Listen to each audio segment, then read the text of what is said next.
Welcome to the 2025 Ironman World Championship, Nice, France. Today, professional and amateur men from around the world will descend upon the Côte d'Azur here in the south of France.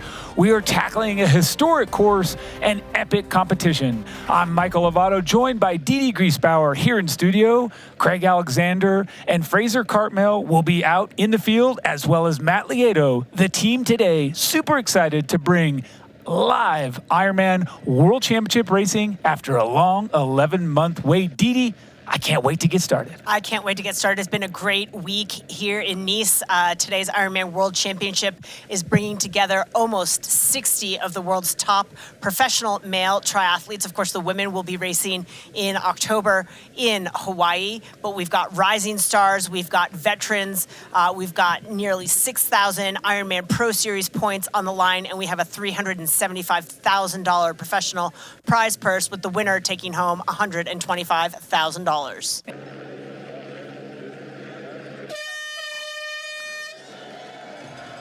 And like that, Didi, the 2025 Ironman World Championship is underway with an entire group of men strung out side to side from buoy to buoy. These men, it looked like whitewater, but that is what we came here to see. One pack off to the right already, Didi, and 2 points forming 2 arrowheads and one already in the middle. This is no one wanting to give up a single inch from the get-go. No, this swim going to be such an important part. Strategically, it's often said you're not going to win this race in the swim, but you certainly can lose it, and that will be the fact for a lot of our competitors today. I see the yellow cap. I'm assuming that is going to be Jamie Riddle. No surprises there, out to a very, very fast start. The light blue cap on his feet is likely the cap of Martin Van Riel, 2 likely suspects to be at the front of this Roca swim. That's right, and if you saw that other yellow to the other side, Christian Hogenhaug rocking that yellow cap, but Didi just looking down, oh my word, 2 incredible packs with a straight line followed by a whole bunch. Nobody wants to get dropped here. And let's remember that for Christian Hogenhaug, it was that swim that was so key for him at Ironman Frankfurt. He came out at the very tail end of that lead swim pack. That was a huge benefit for him. He was able to dart to the front of the bike and really take control of the race from there. So looking to repeat that again. I think a lot of people surprised by the strength of his swim. I see the hot pink cap down there of Finn Gross-Fries, also of Germany. Also to recap, it sounds like Magnus Ditlev had a rough start, swam into the side of a kayak, which that line, those kayakers there to hold the start. So he got off to a bit of a rough start, and I thought I saw Rudy von Berg kind of in that single file line as well. So that would be a great start for him, as we have a little bit of teamwork going on here with Jamie Riddle coming to a complete stop, rolling onto his back, letting Andreas Alversberg take some pulse. Well, how about that? He got onto his back, looked way back to see where everyone was, and then he actually did exactly what you say, got into 3rd place, and then he's edging out that 4th place swimmer, pushing him a little bit to the side. Yeah, I just counted swimmers while you were chatting there, and I count Sam Laidlow as 7th. There you go. Those guys giving us the insight. Very curious, and a lot of other curiosity here at the studio desk. We must know what's going on, and we're going to throw it on down to Craig and Fraser. What have you guys got going on down there? Please do share. Michael, big news down here in the last 2 minutes. We saw Sam Laidlow, who was in about 8th or 9th spot on Antonio Benito Lopez's feet, literally pulled to the inside of the course, stopped swimming, momentarily started moving back towards shore, and he's back swimming now. He's up and swimming. He's actually on Christian Hugenhaug's feet, but he's 100 meters behind where he was a couple of minutes ago, and came to a dead stop for about, 30 to 60 seconds. I've got to say, for about the 3 or 4 minutes leading up to that moment, he kept dropping the feet of Benito Lopez. Obviously, when you're very comfortable, that doesn't happen. He fought for the first half of the swim course to stay on those feet and stay in touch with that front group. But in an instant, he just pulled to the inside of the course and stopped.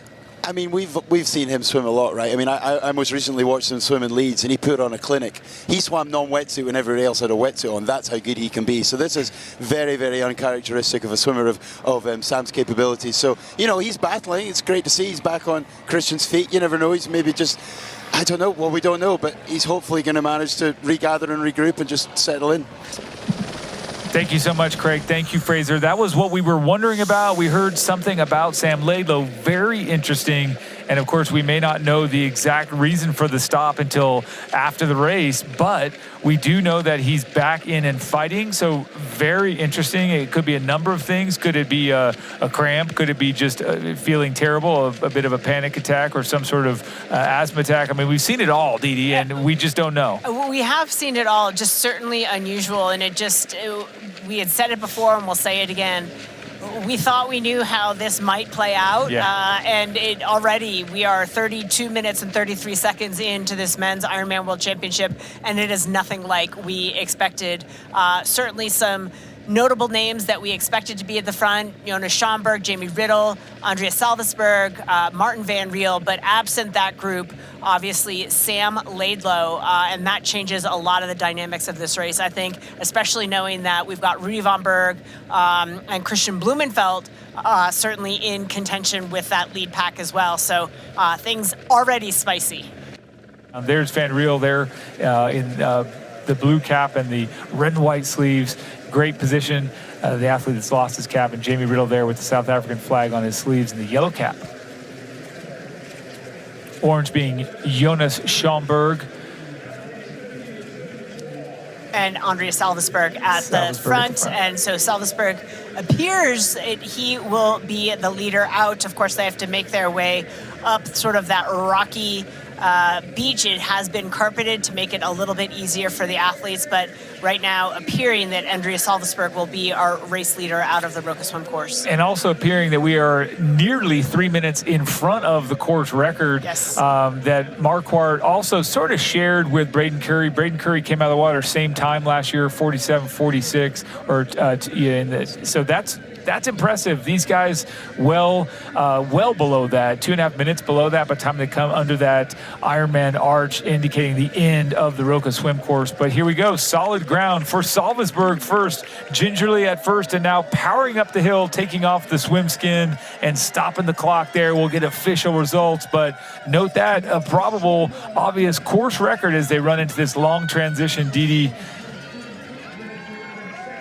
Absolutely. Let's take a look at our men's swim split presented by Wahoo Element Arrival. It is Andrea Salvesberg at 45:11. Michael, that is for a non-wetsuit swim, very, very fast swimming. And all of the talk about should he be on his back, can he, who is he looking for when we're referencing Riddle? It did not matter. The pace was on, and that is evident now with this finish time. Incredible result there. As you now watch these athletes do what they do best, really just get through it. Transition is not for taking your time or for resting. You are getting change of clothes and getting onto the bike. And if I had to bet, that is Jonas Schomburg, who's sprinting through transition. Andreas Salvesberg was second, but some of the other ones in that lead pack, Finn Gross-Fries, Sven Thalmann, Jan Stratman in that group, Antonio Benito Lopez, Wilhelm Hirsch, Matthias Cicerelli, Casper Stornes with a very good swim, Kieran Linders amongst that group as well.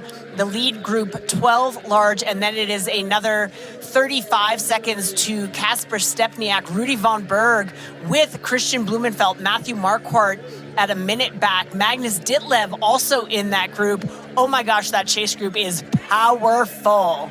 Well, it's really kind of incredible because that break after the first 12, realistically only about 40 seconds, Stevie. So as you start to string it out, it does become that minute. And how much of that can be made up in this really long transition area as well?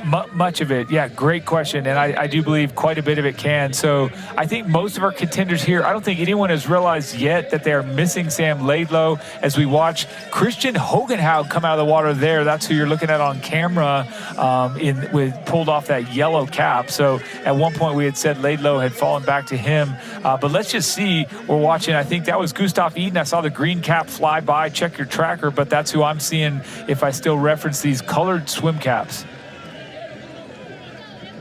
And again, we look to the start of the bike for our next split. But yes, you can see Marquardt as well. We talked about him having the course record, 46:11. He's still under that time he did before. So really great effort and great swim conditions here as we watch. First, onto the bike, there is the rest of that second chase pack coming in. Rudy von Berg, you can see him there. I see Jason West in that group as well. And there's Magnus Ditlev in the white jersey there, right on camera. Actually, everybody's wearing white in that shot. I was going to say, these pro men in their white race kits with the black shorts, making it tough for us to ID some of them. But again, I'm looking at the swim exit. And again, the tracker's a little bit slow to update, but still don't know what that gap is to Sam Laidlow as we have our third pack coming through. Looks like 1 minute and 59 seconds for Sam Laidlow. Pre-race favorite, way off his pace. There's Gustav Iden on the left with the blue sleeve. As you look at some of these other contenders, Patrick Longa in the gold cap right there, a few men back, and there is Sam Laidlow, way beyond where he would normally be. Look at Sam Laidlow's body language. I see absolutely no intent in him whatsoever. Well, he's dejected. You can see that he's, I mean, there it is. This is something happened to him where it wasn't just a bad swim. To stop and then regroup and get in it. I mean, he's going through the motions now, but he does not look determined, Didi. And you hate to see that. You wonder if what plagued him in the swim is actually still plaguing him, if he is going to get beyond it. It's so early on for him to be battling whatever it is he's battling and have to get through the rest of this Ironman World Championship with the weight of that. But I would say his body language running through transition tells me whatever it is, it's not getting better. He seems sort of deflated. There goes Eden. There goes Longa. Two Ironman World Champions heading out together, past champions leaving. So great to see those two. Another good little alliance, even though it's unspoken and not anything that will probably stick. But having that company, as you said before, is really useful. The folks still waiting, trying to figure out exactly where Sam Laidlow is. Athletes streaming out of T1 and onto this Zoot bike course. And I tell you what, here comes Sam Laidlow. Cameras on him. Everybody's saying, wow, that is a surprise. We're all equally surprised. Yeah, I was going to say, we are getting word from our spotters down the course that his issue is some cramping in his back. That is what sort of caused him to pull up so abruptly during the swim. He did leave T1. As you can see, he is on the bike. Whether or not that back issue is going to plague him on the bike, I mean, that's a tough one to get over when you're facing a bike course that's this challenging. Well, and interestingly enough, the referencing from our spotters that it was a lower back stretch that he did, so trying to loosen up. I mean, it can get us all, and I think that really one of the worst things, again, to speculate a little bit, when you start to have the taper and the body slows way down out of this massive load of training, and you sit around a lot more, it can be when stuff does happen, you start to tighten up. And let's take a look at see who took advantage of that transition area as we take a look at our fastest T1 splits provided by our friends at Ruby. Our fastest three men: Cameron Main at 2:40, Sarzella at 2:41, and Jonas Hoffman at 2:43. Well, this lead group of five right now, Schoenberg put in a little bit of a gap to the next four chasers, which include Martin Van Riel, Jamie Riddle, Andreas Salvesberg, and Jan Strotman. So that is the group. And then there's about a 30-second gap to Wilhelm Hirsch and Antonio Benito Lopez. So a little bit of separation. There will be some shuffling about in the positions here as some of the superstar swimmers who maybe aren't as strong on the bike yield to some of the stronger cyclists coming from behind, all looking to establish their position as they get to the first of what will be very, very many climbs. But these first couple of climbs are really, really punchy and put some sting into the legs for sure. There you go, and you can see that. Look at Jamie Riddle, and we watched Martin Van Riel come by with the Red Bull helmet and the red and white striped sleeves. Van Riel passing Riddle and then moving on to capture some more.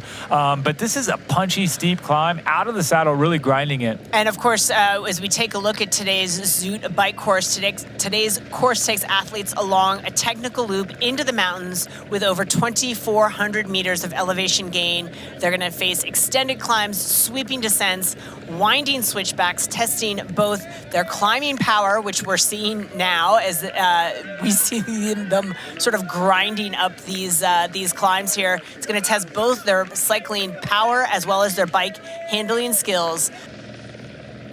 Didi, this race is heating up even from a hot level. It's getting hotter. And I think that what we were talking about a minute ago, when you look over and you're an athlete not expecting to see Sam Laidlow next to you, you see him next to you and you start to think, wow, I'm really excelling. You're not sure, maybe you're not aware that he's had a little bit of an off swim or an issue, some sort of stop, almost a stop and a regression before he got back on course. Folks, if you were not here during the swim, Sam Laidlow, the man who won this race 2 years ago on this very course, definitely struggling, and we saw him stretching in transition, struggling with maybe a low back before he got back on the bike and is trying to get back where he belongs.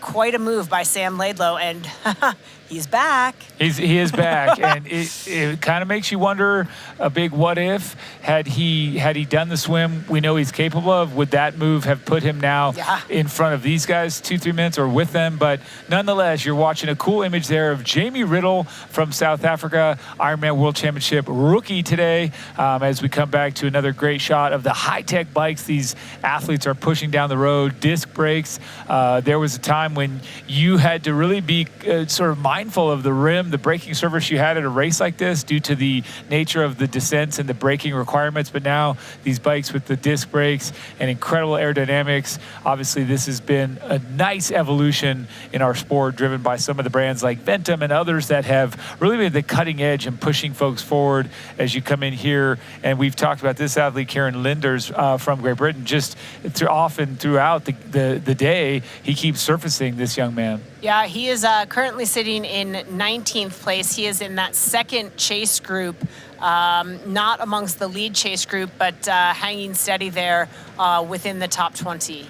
Yes, sir. And then we've got, I didn't call you sir, just yes, sir, generally speaking. Sorry about that. Yes, sir. As we come back, yes, sir. As we come back to watching a rubber band there close up, it's always fun to see. Patrick Lang obviously used that. For those of you that aren't dialed on this equipment maneuver, he had the shoes strapped to the bike and the rubber bands which snap off the frame. They keep the pedals, the shoes upright on the pedals there so you can get in and do a nice transition. Nice hard turn there, getting yourselves going up that switchback. Didi, this is proper mountain riding here at its finest in the hills of the Maritime Alps.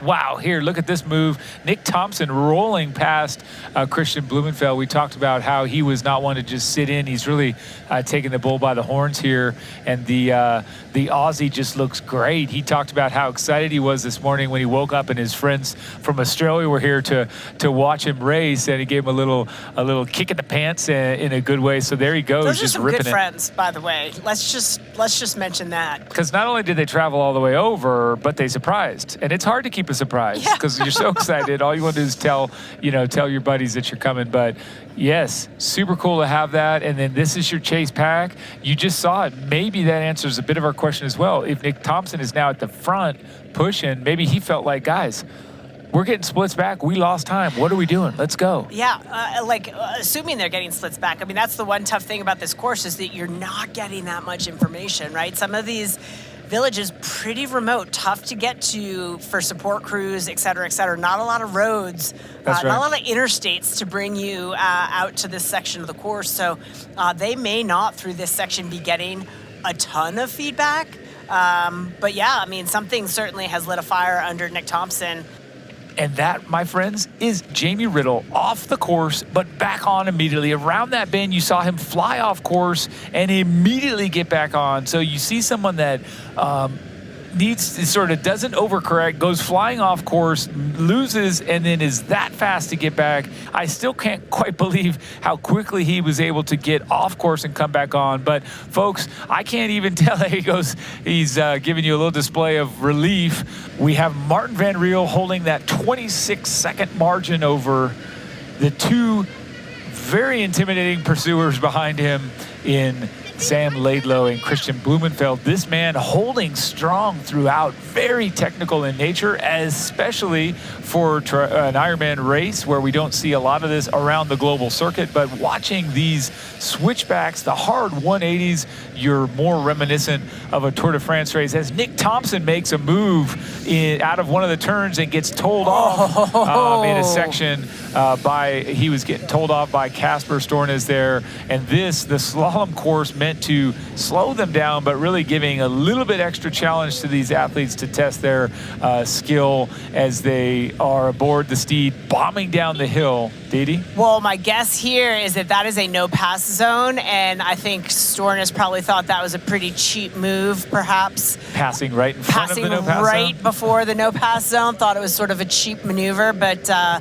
yeah, athletes making their way. Obviously, that slalom meant to slow the athletes down before that sweeping, sharp left-hand turn there across that narrow bridge section.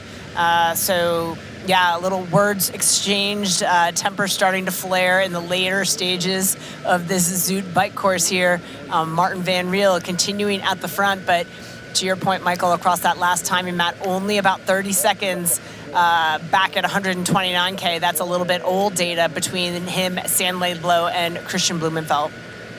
And there, what you're seeing too is at the tippy top of the Coursegoul climb, and then the little dip, a little bit more climb, and then you bomb down the other side of Coursegoul. And folks, it is serious at this point. Martin Van Riel still holding that lead out of the saddle and managing really well. I still see in or out of the saddle, in or out of the air bars, that rhythm in the upper body still there. Martin Van Riel really impressive today, just now spending so much time at the front, of course being there early the bulk of the day with his then riding partners, but now solo. Didi just really owning it at the front, and it's been impressive to watch. So kudos as we watch Blumenfeld try and eliminate that gap. Laidlow as well. These two guys, what a story here. Something we didn't anticipate. Representing the front of the race in fine fashion, Didi. He just continues to hold that 30-ish, well now 18 to 22 second lead right now over Sam Laidlow and Christian Blumenfeld. See how I keep shrinking it down, but I say he's maintaining it. The truth is this guy is really just matching these two powerhouses behind him. Not well, because he's a powerhouse, but here's what we're seeing, Didi. We're not seeing what I initially thought was inevitable, which was just to get swallowed up at the top of the climb, at the top of that plateau. That has not happened. We're well into the downhill. While there is still some elevation change in front of us, he has done an exceptional job of just getting out and staying away. This man, Sam Laidlow, still gunning for him, though. He absolutely is, and full credit to Martin Van Riel, because for how well Sam Laidlow knows this course, Martin Van Riel doing just a brilliant job of doing just that. I said it, staying away. He's not away anymore. He's about to get caught. He's got a big fat target on his back. It's been there all along, but now it is flashing red, and Sam Laidlow sees him right there. And I can't tell you how much the people at Nice down in the town are going to go nuts if Sam Laidlow, who looked so broken and so forlorn when he left Nice earlier this morning, rides into T2 in the lead. You're spot on, Didi, and I will say this as well. He must be so grateful that whatever it was that stopped him in the swim and nearly turned him back was overcome, that he got in front of it, that he maintained the belief, because he was at the lowest of lows in this race, and now he's at the front. We almost can't emphasize how rare that is for an athlete of his caliber to literally stop dead, sort of dog paddle, side paddle off the course, cause us all to wonder, is he out of the race? Like, we're not even halfway through the swim, and what's happening to him to re-engage and catch back up and then come into the lead, not as he would have scripted it, but wow, just courageous, bold, champion's mentality. The top three men right there in front of us, Martin Van Riel, Sam Laidlow, and Christian Blumenfeld. That's the order of events right now on the road. And then, as you pointed out, Didi, Eden, Thompson, Stornes, all within a minute of first place. This is one heated battle. When they hit T2 and when they start that Hoka run course, Didi, it's pretty much going to be a group of men all together. Here we have, and look, you can see that you've got Van Riel, then Laidlow, then Nick Thompson has jumped in front of Christian Blumenfeld. So interestingly enough, the young Aussie decided that he was really going to gun over that last little segment of the race. Van Riel into transition, still with the helmet, has discarded the bike. Now you've got Blumenfeld together with Gustav Iden and Kasper Stornes, the three Norwegians. It's just another training day. The training partners, and maybe Nick Thompson didn't pass. Maybe Blumenfeld conceded, and said, let's come together, my three Norwegian, or my two friends, my threesome. So here's what's cool. We now have the foot race we've been waiting for. At least I have, since basically the gun went off. Martin Van Riel, the first, and the Wahoo Element Bolt, first off the bike time, stamped it 4:31.48. Again, that is the time. We talked about how Laidlow was 4:31 last year. 28. 4:31.28 was that course record. So 10 seconds over that. But I mean, that's first off the bike. That's not the fastest split. So did Laidlow best his own? Yes, he did. 4:29.29. Nick Thompson also under that previous course record as well. So Van Riel getting his run bag first and taking a seat as Laidlow is in, Nick Thompson is in, and then the three Norwegians lockstep together. And this is Van Riel just looking to the side, seeing who's coming, and not too impressed as he pulls on his socks, because this, I think, the fighters love this fight, right? The runners love this run. And we're going to see, as we started the day talking about fireworks, Didi, we're going to see fireworks. Some of these athletes are going to want to assert themselves at the very outset of the marathon. Others are going to say, I'm not too worried about what happens right now, because I'm going to blow out the 2:30. I'm going to do that. Who else is coming with me? So it's Van Riel and Laidlow first out of transition. They will run out shoulder to shoulder. Laidlow tucking in some nutrition there, running through a quick aid station, get a gulp of water on board as Van Riel makes some adjustments here, getting that run watch on. The rest of the guys making their way out of transition. Looks like Christian Blumenfeld has made himself a little bit more aero with the shaved head. That's good for running. That's a good move. He's got the hat on. And the two Norwegians head out shoulder to shoulder. And this is when you do say, hey, another training day, at least for now. Yeah. So the two have history, right? Each one has won Ironman World title at a minimum. Each one has excelled. One, obviously, the Olympic champion, Christian Blumenfeld. These guys have the accolades. They're racing now for the absolute glory of today. And I do think you're going to see that camaraderie and that friendship and that partnership with those two really bolster them until the gloves come off with 5 or 6 or 8K to go. Well, and that's what we saw, the year that Gustav won in Kona. He was running shoulder to shoulder with Christian.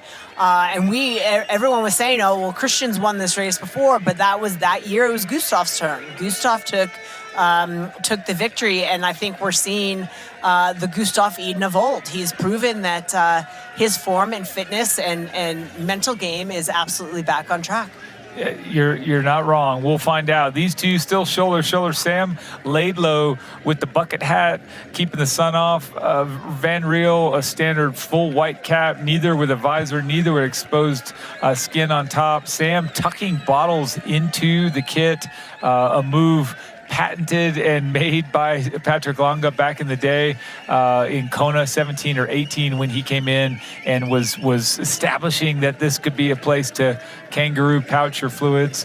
And everyone's like, wow, that's a good idea. Hey, why not? Now we all do it. And now we've got Magnus Ditlev coming off representing Denmark, and you have to assume not where he had hoped to be with the deficit with these guys already out into that first kilometer. But nonetheless, the champion's heart will enable him to press on and have a great race. Didi, quickly, how much of this is running scared and how much of this is running confidently? Where are we at on the scale there? I would say, well, I mean, for both of these guys, it's Martin Van Riel doesn't have a lot of Ironmans under his belt, right? So I don't want to say he's running scared, but he's running a little bit into the unknown. I would say Laidlow knows exactly what's coming behind him. I don't think he had the time gaps that he would have liked to either Gustav Iden or Christian Blumenfeld, to be honest. So I don't want to say he's scared. He is not an athlete that backs down from a fight. But yeah, I would say if I had to pick one, he's running more scared than running confident when you've got Christian Blumenfeld, who's had the put up the run splits that he has. Those are not splits that we've seen out of Sam Laidlow ever. And Martin Van Riel, again, the question mark as we check in with our race weather presented by our friends at Roka. Air temperature now at 80 degrees Fahrenheit. That's 27 degrees Celsius. It says overcast clouds, easy for me to say. It doesn't necessarily look that way. That sun looks pretty strong. The UV index at 4.6. Humidity has dropped to 53%, and there is not a stitch of wind out there. As we look at Van Riel sitting on the shoulder of Sam Laidlow, he took second in Kona and then won here, Laidlow, and then in Kona 18. This time, he is in the driver's seat for now.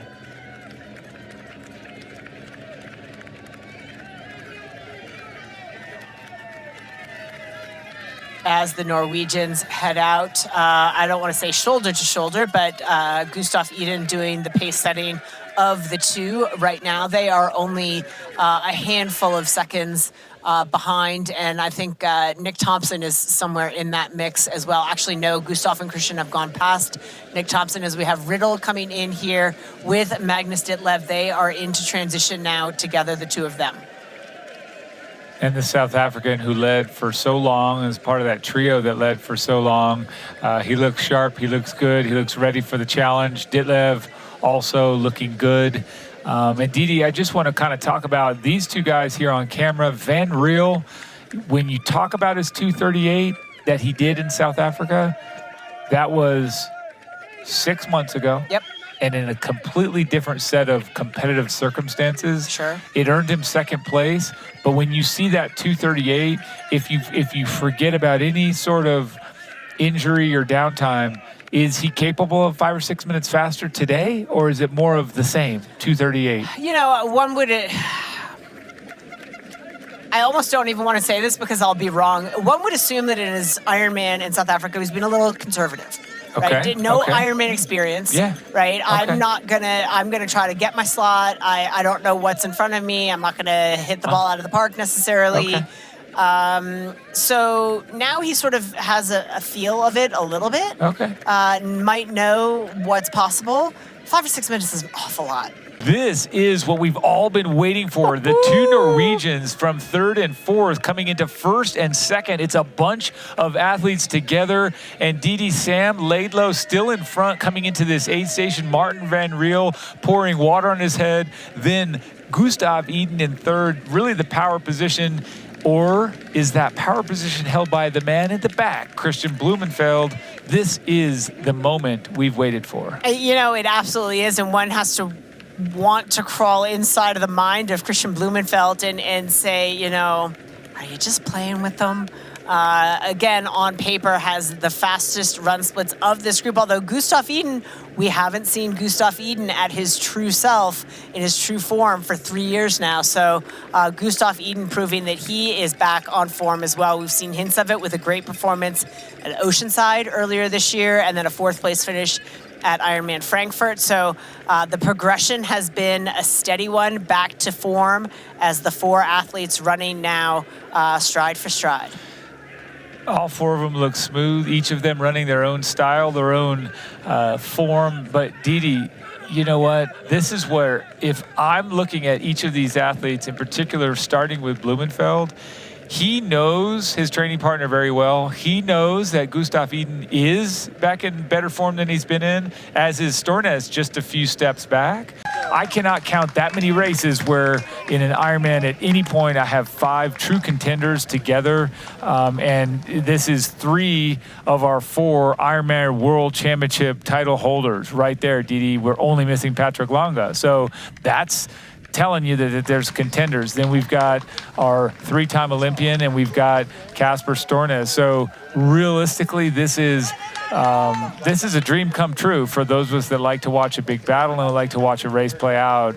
I'm tickled to see it, and there's still 3.5 laps, folks. To those of you that are watching here along with, at the bottom of your screen, you'll see that Hoka Run Course graphic. You'll see that we're approaching the turnaround that begins lap 2. This is the break, Didi. This is when I was saying, hey, it's going to happen later. They're putting a punch in now. A couple of slugs. They're going to gap everyone, and then we'll see them probably settle and hold a rhythm for maybe that middle lap. But this is it, Didi. This is the Norwegian 1-2 punch. Gustav Iden in front through this aid station, and Christian Blumenfeld a very close second at the moment. As we look at Stornes now going past Sam Laidlow, Norway, we talked about it. Nobody actually thought that it was necessarily a realistic possibility, but do we see Norway? It's such a, yes, I think that, yes, we see that it's happening. I mean, I think that was kind of, if you start to put some thoughts in, Stornes, relatively, an Ironman rookie still, he kind of got next to Laidlow and did the, for real, like, am I there? What do I do now? He broke clear, and I would say right now you have these 3 Norwegians in the absolute driver's seat. If anything changes and these guys get spit out, it's because the Ironman thing happened to them, and there's some massive implosion. I don't see it happening. I think that's your podium right there.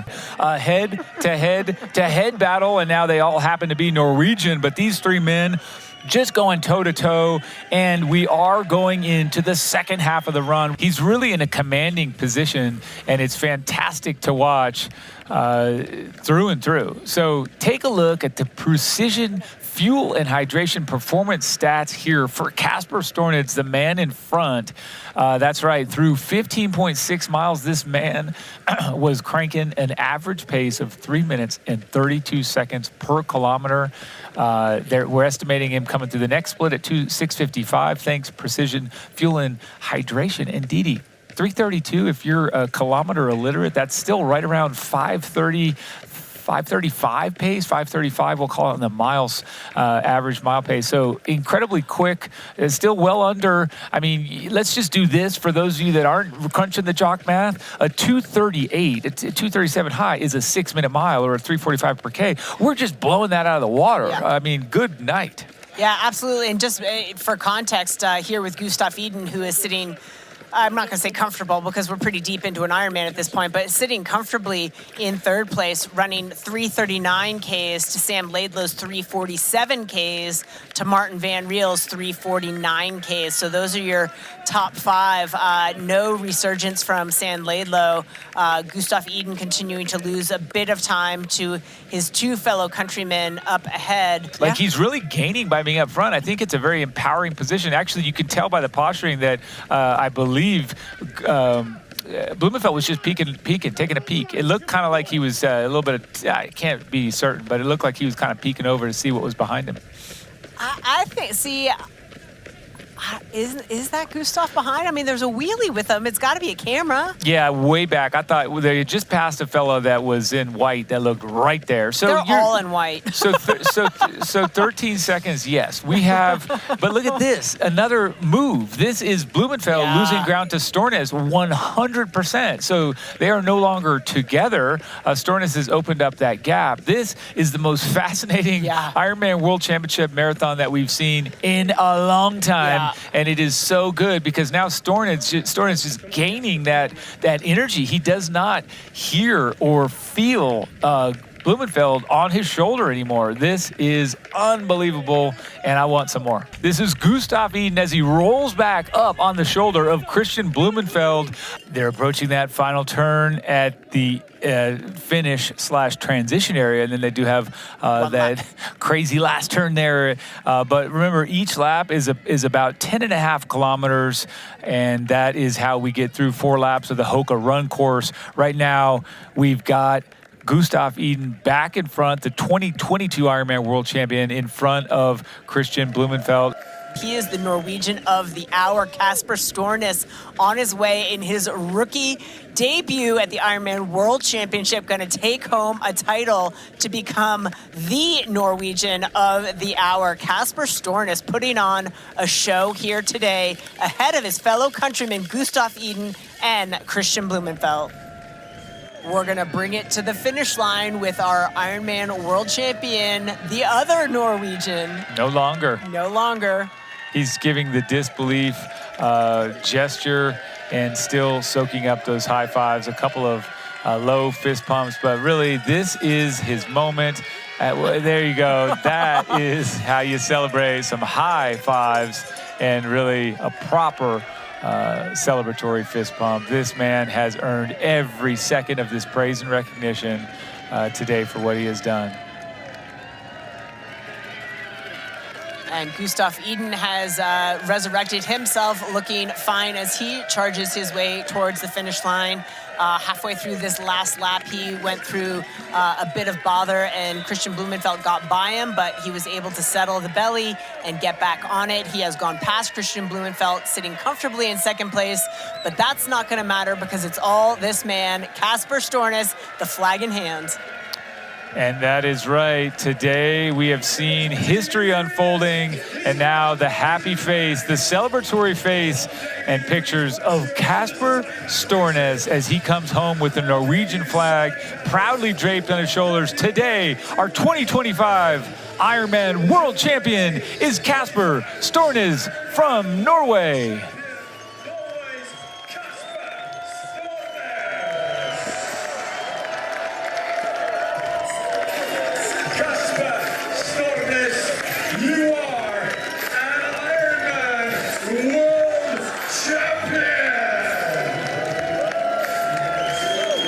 Gustav Iden, another Norwegian flag, down the finish chute on to the red carpet. What a celebration for this young man. Seemed to have lost it all and fought so hard over the past 3 years to get it all back. Let's credit the lucky hat. Let's credit the patience. Let's credit the persistence and determination of this young man from Norway. Your runner-up, Gustav Iden.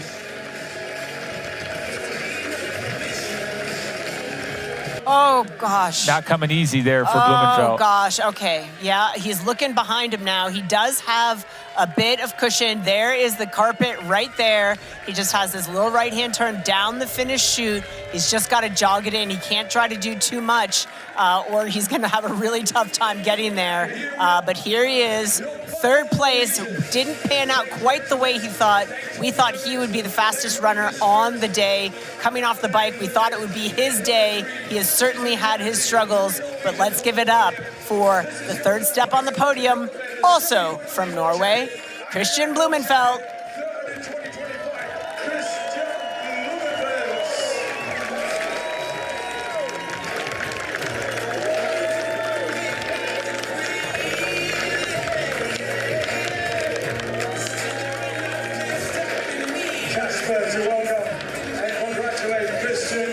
I had a quite bad transition for Atto T2, and when I catch them, they